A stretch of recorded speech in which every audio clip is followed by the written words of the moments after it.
Welcome to the Intuitive Therapist Podcast with Janis R. Cohen, therapist, clairvoyant, empath, and medium.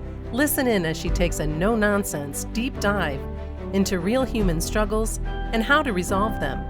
Janis will share channeled information from her spirit guide team, as well as the angels and archangels, to help you master your emotional, physical, financial, and spiritual destiny. And now, Janis R. Cohen. Hey y'all, this is Janis Cohen, the Intuitive Therapist here on the Intuitive Therapist Podcast. I remember when I was thinking about this topic today, when you feel alone on your mountain. And I want to share some thoughts with you today about what came up. Several months ago, I was entrenched in a very busy day working on my business. I was sitting at my desk and there was a lot going on, a lot of good stuff. But it was a lot. And I was trying to do everything. I was trying to juggle everything and use my time wisely. After all, I am a one-woman band here. And I remember feeling terribly alone that day. And it wasn't one of my shining moments, to be honest. I felt like I was struggling uphill. And the air just kept getting thinner and thinner the higher that I climbed. I don't know about you, but I have this crazy vision for my life. I've always been a visionary. Like I can really see everything so clearly about what I will accomplish. And seeing the big picture is pretty easy for me. It's getting into the weeds of the doing that trips me up. So this particular day, I realized the magnitude of the life that I was creating for myself, the life I wanted, the life I saw for myself. And I felt, alone. I felt alone on my mountain. I've achieved a lot in my life. And I've talked about achievement before, where I don't think that most of us really honor and recognize the magnitude of the things we have achieved and the things we've done. I don't think most people do that. I think once we get things done, we normalize them. It just kind of becomes a part of us. Like, I feel very proud of the first book I wrote. I can't tell you how many people reach out to me and tell me how it's helped them. And I'm like, yeah, I love that book. I wrote that book. I knew how powerful it was when I did it. But it's just kind of become part of my vita, right? Part of my resume. The podcast started that. I was scared out of my wits, right? But I did it. And people all over the world reach out to me, new subscribers every day, telling me wonderful things like they've been in therapy 20 years, never got this kind of insight, wisdom, useful strategies and tools, right? I mean, that's really cool, the impact. And I'm so grateful. But again, I do this all the time. So the podcast, again, part of my resume, my private practice, being able to help people working with spirit and my guides and angels. I mean, I help people so fast that would take a traditional therapist probably years. And I'm not tooting my horn as if I, as Janis, have magic, but I work with magic. I work with guidance. And that helps me see things that somebody who hasn't honed the skill of their intuition and their psychic abilities, they just don't. So I've normalized that too, most times. So the normalization helps me feel alone sometimes. But that doesn't mean that I haven't put a lot of hard work into it and that I'm still not working hard. And there's a lot more for me to do to fulfill my purpose here on earth. I'm a visionary, like I said. And with that comes a great deal of responsibility to bring those visions to life. I have to. And I thought, I know I'm not the only one who feels alone on the mountain. I can't be. It's not possible. Because here's the truth. No matter where you are in your life, you have a vision. You are your own visionary of your life. Maybe you want to up level. You feel good about your life, but you want to up level, and you see those amazing accomplishments, right? You see it, you feel it, you taste it, you smell it. Maybe you're in a crappy place in your life, and you know that you're not meant to stay in this job that sucks the life out of you, or this relationship that is mediocre or abusive, or you're not meant to stay in the town that you're in, or the house that you're in, the apartment, whatever it is. You're like, there's something better for me. That's being a visionary in your own life, wanting more. Well, we have to be. We all have to be, or else we wouldn't strive for more. And no one's journey is the same as anybody else's. I mean, I think that's kind of obvious. But when we compare ourselves to other people, we look at them and we say, well, I don't understand. Why can't I have what they have? And the truth is, you're meant to have what you have in the moment that you have it. And if you recognize and align with something more, that means you've become the visionary and know that that is meant for you. So each person's unique contribution to the world is fraught with hard times, right? The climb, hard work, and rewards are hard earned. I remember I was sitting at my desk and I just stopped. The sense of loneliness just was overwhelming. I felt like nobody really understands what I go through every day. They don't. Trying to build, trying to create, trying to help myself, help people. I feel like it's a big undertaking that I have. And I remember praying to God that day. I pray to God all the time. I talk to God. And I remember asking for peace of mind that what I was creating would be realized and that all of the things on my agenda would come with some assurance of it being actualized. Just something. Let me know I'm on the right path. Let me get a sense that, you know what, all this uphill climbing, all this hard work, this blood, the sweat, the tears, the feeling of being alone is worth something. It's doing something. It's making a difference. I'm creating what I'm working hard for.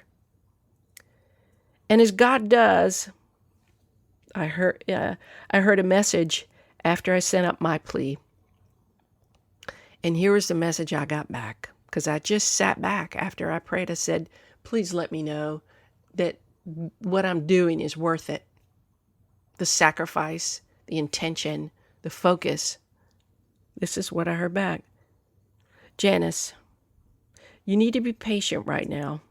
You want everything to happen right now, but that's not how it works. You have had this grand vision for your future, and it will happen.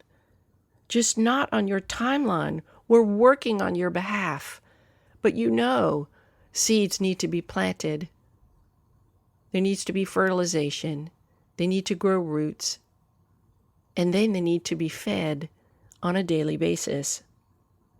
Watered, loved, honored, respected. Your vision needs all of that every single day. So keep going, dear.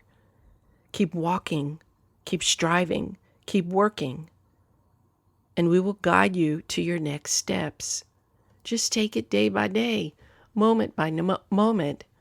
And that mountain that you're on as the visionary, it's okay to take a step back and take a look at the vast environment you're in, the vastness of it, the magnitude of it. You know you're never alone. It may feel like that because sometimes you kind of tune us out. But when you sit back and when you call on us, when you call on me, I'm here. That feeling of being alone is just letting you know that you're working hard on your dream and cocooning in the creative process. There's nothing to fear about that. Each soul has to cocoon for it to become. Breathe and keep going. Whatever you hold that's stressful, just notice it. Stop beating yourself up about it. You know this. We've said this to you many times. It's all going to work out as it needs to. Just trust us, please. Trust me. I got your back. And I sat back in my chair and I exhaled, because I do tend to hold a lot on my shoulders, as you do as well. And that message was comforting to a point. And then, as I typically do, because I want things the way I want them, accepting that things will work out as they need to makes my stomach pain with uncertainty. It means that, okay, I'm doing all this work and I'm asking for your partnership, universe, but I have no control of the outcome.